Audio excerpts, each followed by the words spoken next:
Hello friends, नमस्कार।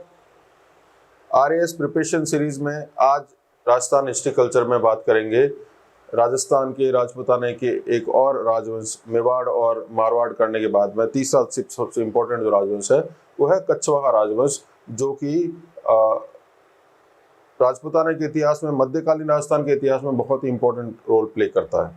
तो समझने का प्रयास करते हैं कि उसमें क्या क्या चीज़ें जो आपके एग्जाम में आपसे पूछी जा सकती है। अब ये जो कछवाहा राजवंश है, जिसे आमेर का, जयपुर का कछवाहा राजवंश कहा जाता है, जिस क्षेत्र को जयपुर शासन का उसे ढूंढाड़ कहा जाता है।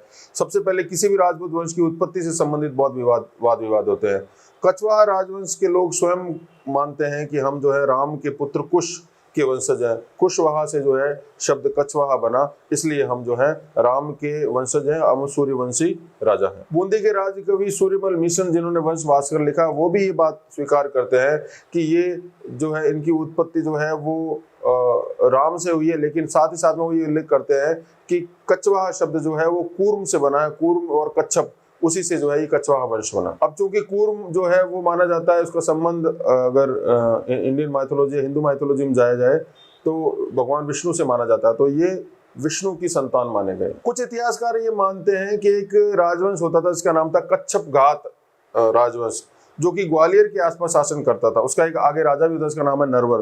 तो ग्वालियर से ये लोग आए और इन्होंने ढूंढाड़ में अपनी राजधानी स्थापित की। फिर डॉक्टर ओझा है, इतिहासकार ओझा, वो ये कहते हैं कि कछवाहा वंश इसलिए कछवाहा कहलाया कि उनका जो आदि पुरुष था, उनका जो प्रोजेनिटर था, वो खुद, उसका नाम कछवाहा था, इसलिए कछवाहा वंश के राजपूत कहलाए। कुछ अभिलेख हैं जो कछवाहा राजवंश की उत्पत्ति के बारे में, उनके ओरिजिन के बारे में प्रकाश डालते हैं। 1288 का बलवान अभिलेख, 1499 का चाटसू अभिलेख, 1601 का सांगानेर अभिलेख, 1604 का रेवासा अभिलेख। ये चारों अभिलेख कछवाहा वंश को कूर्म वंश के रूप में अभिहित करते हैं, उनका नाम कूर्म वंश से जोड़ते हैं। इतिहासकार रीमा आहूजा, इतिहासकार टॉड ये मानते हैं कि कछवाहा जो शब्द है ये ज्यादा जो है वो में ज्यादा प्रचलन में कब आया, जब मान सिंह प्रथम जो है शासक थे और उन्होंने पूरे भारत पे अलग अलग अभियान किए, तो कछवाहा शब्द जो है वो ज्यादा प्रचलित हुआ। मान सिंह के समय एक व्यक्ति, इनका नाम है अमृतराज, जिन्होंने मान सिंह चरित्र लिखा, मान चरित्र काव्य लिखा। नरोत्तम राम ने मान चरित्र लिखा। मुरारी दास ने मान प्रकाश काव्य लिखा। इसमें भी कूर्म शब्द जो है वो बार बार आता है, तो इससे अंदाजा लगता है कि ये बेसिकली कूर्म कच्छप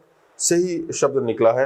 अभी आए कहां से? अभी जो सबसे ज्यादा इतिहासकार इस बात पर विश्वास करते हैं कि नरवर नाम का एक राजा था जो कि ग्वालियर के समय का था, उस समय ही ग्वालियर से उठ के आए हैं। बहुतायत में इतिहासकार यही बात स्वीकार करते हैं। अब कछवाहा जब शुरू में आए तो भारत में, राजस्थान में चौहानों का जो है आधिपत्य था, इसलिए ये चौहानों के फ्यूडिटरीज रहे, चौहानों के सामंत रहे। फिर उन्होंने मीणों और बड़गुजरों को हराकर ढूंढ नामक स्थान से स्टार्ट किया, ढूंढाड़ पे राज करना स्टार्ट किया। सबसे पहले इन्होंने अपनी राजधानी दौसा बनाई, फिर जमवा रामगढ़, फिर आमेर और उसके बाद में जयपुर।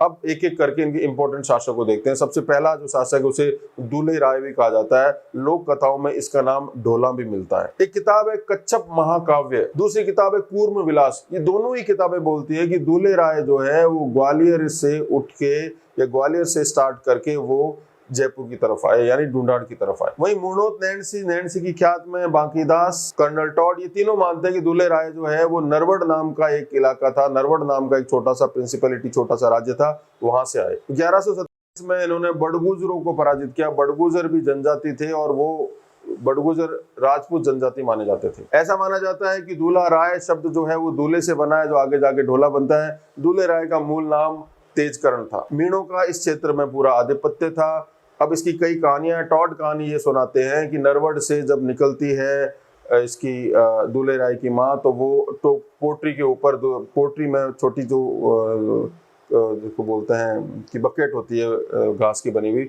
उसमें दूल्हा राय बच्चा होता है, जो उसको रखती है ऊपर, उस पर कपड़ा डाल के, और जो है वो सिर पे रख के और नरवड़ से निकलती है और ढूंढाड़ प्रदेश की तरफ आती है। वहाँ जो है मीणों के यहाँ उनको आश्रय मिलता है, उनका लालन पालन।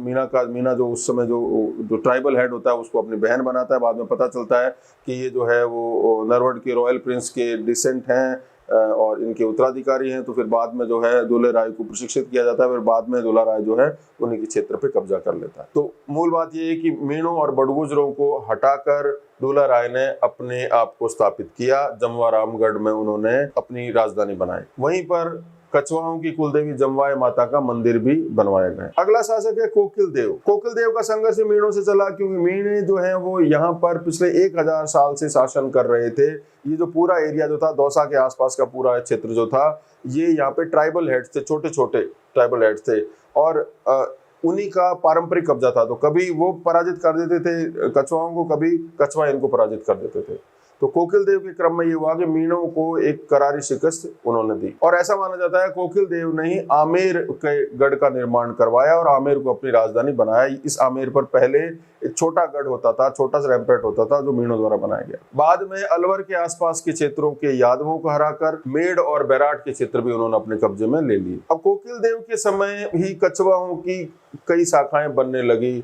शेखा से शेखावत बने, नरू से नरुका बने। तो ये कछवाओं के सब क्लेन बने और अलग अलग क्षेत्रों में फैलने लगे। जो नरुका है वो मत्स्य संघ की तरफ यानी अलवर की तरफ उन्होंने मूवमेंट किया, और आज का जो शेखावाटी प्रदेश है इसकी तरफ शेखा ने मूव किया। तो कोकिल देव ने आमेर को अपना केंद्र बनाया। आमेर को कोकिलगढ़ भी कहा गया है, और इसका मूल नाम आम्बेर था, क्योंकि यहाँ अंबिकेश्वर मंदिर स्थापित किया गया था। आमेर में एक सूर्य का मंदिर भी था। इसके बाद में टॉड की लिखी हुई किताबें, टॉड द्वारा एकत्र किया गया जो सामान है, जो लंदन की लाइब्रेरी मिलता है, वहां से जो है R&D करने के बाद में पता चलता है कई राजाओं के नाम देखने को मिलते हैं, जब तक कि भगवंत दास या भारमल वगैरह नहीं आ जाते तब तक। जैसे काखेल के बाद में जानू, जाहड़देव, पांजू, मलेसी, बीजलसी, राजदेव इत्यादि। राजदेव के बारे में 2-3 बातें जाननी चाहिए। राजदेव ने 1237 में आमेर के महल में, आमेर के किले में कदमी महलों का निर्माण करवाया, और वहां पर छतरी बनाई जहां पर कालांतर में आमेर के या ढूंढाड़ के शासकों का कोरोनेशन यानी राज तिलक होता था। एक उनके समय की लड़ाई उसे बैटल ऑफ रतरौली कहा जाता है। रतरौली की लड़ाई कॉम्बैट ऑफ रतरौली कहा जाता है। ऐसा माना जाता है कि राजदेव ने मालवा के शासक पर अटैक किया और उसमें विजय प्राप्त की। अगला शासक है पंचवन देव। पंचवन देव के समय अंतिम रूप से मीणों के साथ में कछवाहों का संघर्ष हुआ, जिसमें वो विजयी रहे। इसके बाद एक और शासक है जिसका नाम था उदयकर्ण। उदयकर्ण के बारे में माना जाता है कि उन्होंने बगड़ क्षेत्र के कायम खानियों को पराजित किया। उदयकर्ण के बाद नरसिंह, नरसिंह के बाद में चंद्रसेन, और चंद्रसेन के बाद में पृथ्वीराज शासक हुए। पृथ्वीराज जो है कछवा वंश का प्रतापी शासक है। 1527 में खानवा के युद्ध में वो सांगा की तरफ से लड़ा था, और ऐसा माना जाता है कि इन दोनों राजवंशों के, सांगा की बहन का विवाह जो है पृथ्वीराज से हुआ था, इसलिए जो वैवाहिक संबंध है वो राजपूताना की पॉलिटिक्स को और बाकी जगह की पॉलिटिक्स को बहुत गहरे से प्रभावित करते थे। पृथ्वीराज के समय की इंपॉर्टेंट बात यह हुई कि पृथ्वीराज ने पूरा ऑर्गेनाइज किया ढूंढाड़ के राज्य को, और सामंतों को 12 कोटड़ियों में बांटा। 12 कोटड़ियों का मतलब है अलग अलग क्षेत्र पर, अलग अलग केंद्र बिंदु पर 12 बड़े बड़े सामंत रहेंगे, जो एक क्लास के ठिकाने कहलाए आगे जाकर। दूसरी इंपॉर्टेंट चीज जो पृथ्वीराज के समय वो हुई कि जो गलताजी नामक स्थान है, यहाँ पर पहले नाथ पंथी या कनफड़ों का बड़ा आधिपत्य था, और यहाँ पर जोगी चतुरनाथ जी रहते थे, जिनसे पृथ्वीराज बहुत ज्यादा प्रभावित था। पृथ्वीराज की एक पत्नी थी जिनका नाम था बालाबाई, जो कि बीकानेर के राव लूणकर्ण की पुत्री थी। बालाबाई के प्रभाव में आके पृथ्वीराज जो है वो नाथों से अपना विलगाव कर लेते हैं, और वो वैष्णवाइट बन जाते हैं, वैष्णव बन जाते हैं। और यहाँ पर रामानंदी पीठ या रामानंदी जो संप्रदाय है उसकी मुख्य गद्दी गलताजी में बनाई जाती है, और मुख्य जो व्यक्ति बनते हैं उनका नाम था कृष्णदास पैहारी।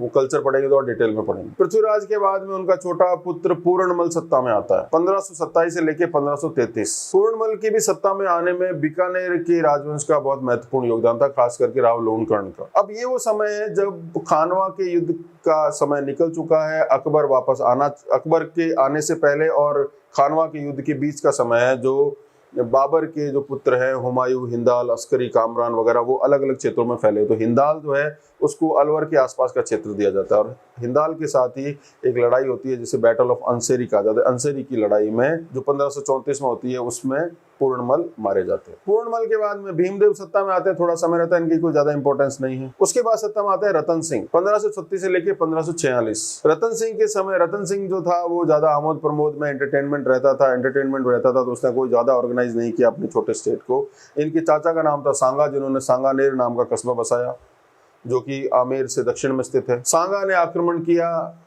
आमेर पर, लेकिन वो आमेर लेने में असफल रहा। रतन सिंह को उसके छोटे भाई आसकरण ने जहर दे के मार दिया, और इसी आसकरण को बाद में भारमल जो है गद्दी से हटा देते हैं। अगले शासक है भारमल। भारमल 1547 से लेके 1573 तक। भारमल का सबसे बड़ा चैलेंज रहता है पूर्णमल के लड़के सूजामल, जिनको राव सूजा भी कहा गया है। सूजा जो है अटैक करते हैं आमेर के ऊपर, लेकिन उस अटैक को असफल कर दिया जाता है। ये बात 1558 की है। इसी समय जब चारों तरफ से अलग अलग छोटी छोटी शक्तियां परेशान कर रही थी, तो भारमल जो है वो प्रयास करता है मुगलों के साथ में अपने मैत्री का, और वो पहले अपने चाचा को भेजता है। सांगानेर नामक स्थान पर जो है अकबर की और भारमल की भेंट होती है, और दोनों जो है अनन्य मित्र बन जाते हैं, फिर वैवाहिक संबंध स्थापित होते हैं।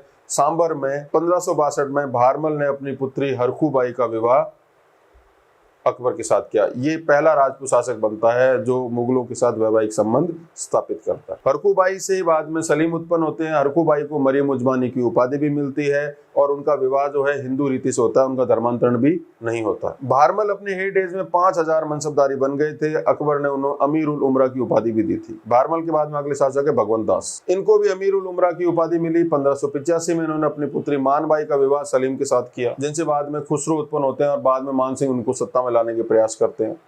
ये मानबाई बाद में जहांगीर, जब सलीम जहांगीर बन जाते हैं, उनसे परेशान होकर सुसाइड भी कर लेती है। हालांकि मानबाई का भी मुगल दरबार, मुगल हरम में बहुत मान था, उनको सुल्तान उन निस्सा की उपाधि भी मिली हुई थी। 1583 से 1589 तक पंजाब के सूबेदार के रूप में भगवंत दास ने काम किया, और लाहौर में उनकी 1589 में डेथ हो गई। भगवान दास या भगवंत दास के बारे में कहा जाता है उन्होंने भी काफी कंस्ट्रक्शन का काम करवाया, कई मंदिर बनवाए, कई किले फोर्ट बनवाए, जिसमें आगरा, लाहौर और फतेहपुर सीकरी की जो फोर्ट है उसको बनवाने का श्रेय भगवंत दास को जाता है। अगले शासक है मानसिंह, 1589 से लेके 1614 तक। मानसिंह के बारे में, मानसिंह जो है एक ऐसा व्यक्ति है जो कि अद्भुत व्यक्तित्व का धनी है, और ऐसा माना जाता है कि मुगलों ने जितनी भी फतह हासिल की उनमें 90% अकेले मानसिंह ने की थी।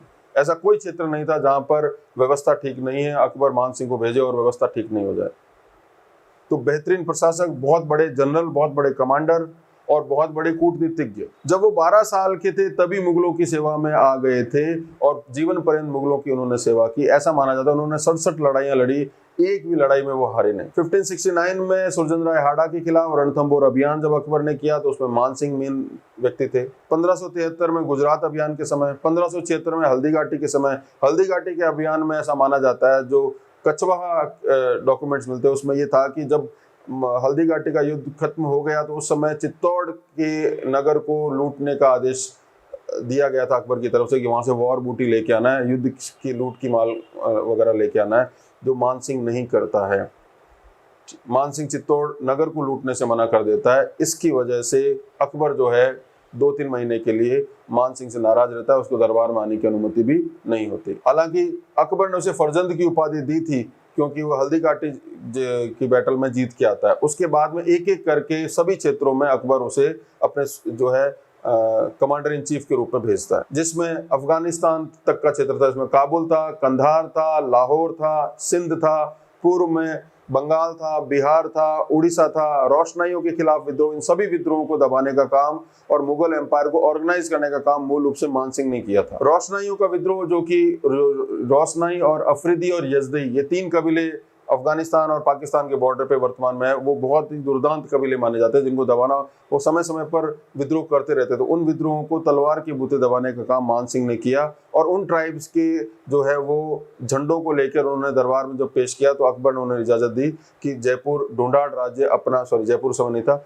ढूंढाड़ राज्य अपना खुद का जो है फ्लैग बना सकती है, और तभी से ढूंढाड़ का पंचरंगा जो है ध्वज वो अस्तित्व में आया। 1592 में उड़ीसा पर उन्होंने अभियान किया, और उड़ीसा में जगन्नाथ मंदिर को प्रोटेक्ट किया, वहां के जो अफगान शासक थे उनको पराजित किया, खुर्दा जालेश्वर के राजाओं को अपने अधीन किया। उड़ीसा के लोकल रूलर थे रामचंद्र देव, उनको फिर जो है जगन्नाथ टेम्पल के जो है एडमिनिस्ट्रेटर के रूप में स्थापित किया, जो सैकड़ों वर्ष तक फिर उसी के प्रशासक रहे। इसके अलावा बिहार में जब वो अटैक करते हैं तो बिहार में भी उनको कई जो लोकल जो रूलर्स हैं, जो समय समय पर विद्रोह कर रहे थे, अकबर की अधीनता स्वीकार नहीं करते, उनको भी सप्रेस करता है। कैपिटल जो है पूरी भारत की, बंगाल बिहार की कैपिटल टांडा से चेंज करके राजमहल बनाता है। रोहतासगढ़ में सुंदर महलों का निर्माण करवाया जाता है, एक छोटा सा फोर्ट बनवाया जाता है। बिहार में फगलू नदी के पास में एक शहर बसाया जाता है, इसका नाम था मानपुर। इसके बाद में बिहार की तरफ कूच करते हैं। बिहार से फिर आगे वो अराकान यूमा यानी बांग्लादेश क्रॉस करके और बर्मा के बॉर्डर तक पहुंच जाते हैं। छोटे छोटे सभी शासकों को पराजित करते हैं, जिनमें एक राजा था प्रतापदित्य। प्रतापदित्य बंगाल में, बांग्लादेश में जगह जैसोर वहां का शासक था, उनको पराजित किया, और वहां से फिर वो शिला देवी की मूर्ति लेके आते हैं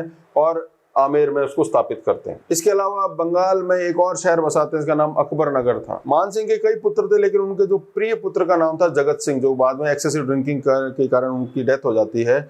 और जगत सिंह की जो माता थी उनका नाम था रानी कंकावती। वो बाद में जगत सिंह की याद में जगत शिरोमणि मंदिर का निर्माण भी करवाती है आमेर में। ऐसा माना जाता है कि इस मंदिर में जो मूर्ति है वो मीरा मंदिर चित्तौड़गढ़ वहां से लाई गई। तो कुल मिला के मान सिंह ऐसे जनरल थे जिन्होंने उत्तर पश्चिम से लेके और बंगाल, बिहार, उड़ीसा तक, अटक से कटक जो कहा जाता है, वहां तक जो है मुगलों के झंडे को फहराया।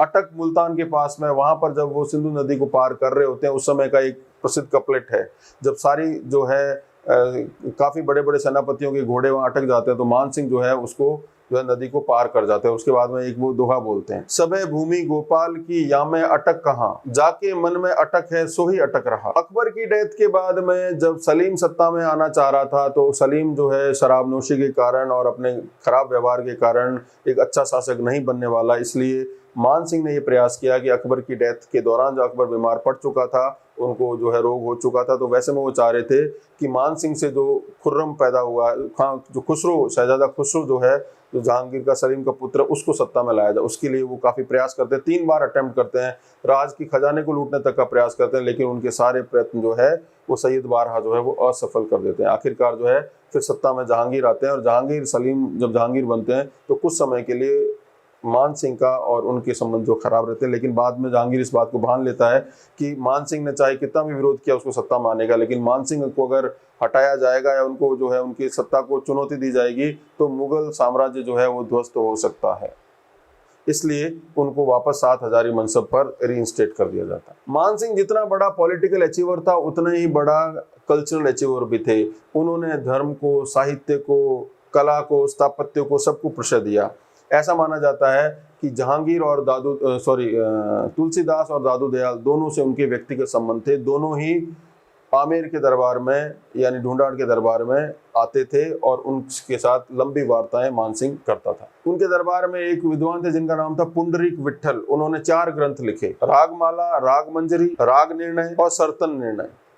तो 4 किताबें मूल रूप से संगीत के ऊपर है। इसके अलावा अकबर के दरबार के प्रसिद्ध डिंगल कवि दुर्सा आडा भी उनके दरबार में आते थे। दुर्सा आडा के अलावा होल राय, ब्रह्म भट्ट, गंग आदि कवियों का भी मान सिंह के दरबार में आना जाना था। पुंडरीक विट्ठल के अलावा राय मुरारीदास, नरोत्तम कवि, दलपत राज, अमृतराज, जिसको अमृतलाल भी कहा जाता है, ये सब दरबारी कवि थे मान सिंह के। इसलिए मान सिंह ने एक पोथी खाना स्थापित भी किया जो एक बहुत बड़ी लाइब्रेरी थी। किंतु इनके राज कवि का नाम था बारठ हाथा, जिनको मान सिंह ने 100 हाथी और कई गांव दिए थे। नरोत्तम कवि और अमृतलाल ने मानचरित नाम की किताब लिखी थी। दोनों अलग अलग किताबें अलग अलग राइटर्स ने लिखी, नाम एक ही है। ये दोनों ही किताबें बताते हैं कि मान सिंह के दरबार में संगीत का बहुत जबरदस्त माहौल था। मान सिंह खुद भी कई वाद्य यंत्रों को बजाने में प्रवीण थे। मान सिंह के समय में ही ढूंढाड़ चित्रशैली जो है वो मूल रूप से आगे बढ़ती है और इसमें आमेर की जो उपशैली है, जो सब सेट स्टाइल है जो आमेर पेंटिंग का, वो आगे बढ़ता है। इसके नमूने मौजमाबाद, बैराट, आमेर इत्यादि से मिलते हैं। इस समय की चित्रशैली में 12 मासा, रागमाला और कई किताबों मैन्युस्क्रिप्ट्स को जो है वो कलर्ड किया गया था। मान सिंह ने अपने गुजरात अभियान के दौरान, समय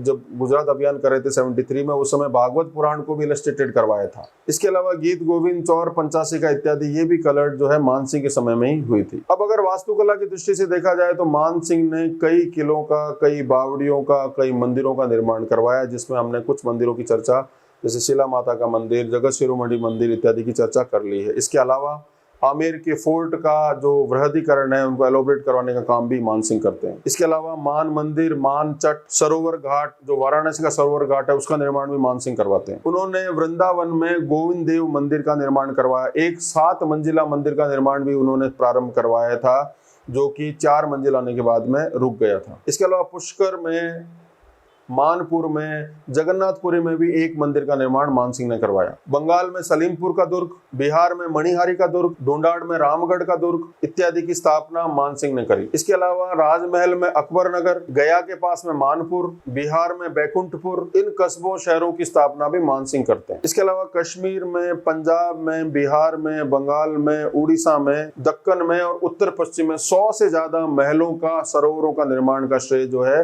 वो मान सिंह को जाता है।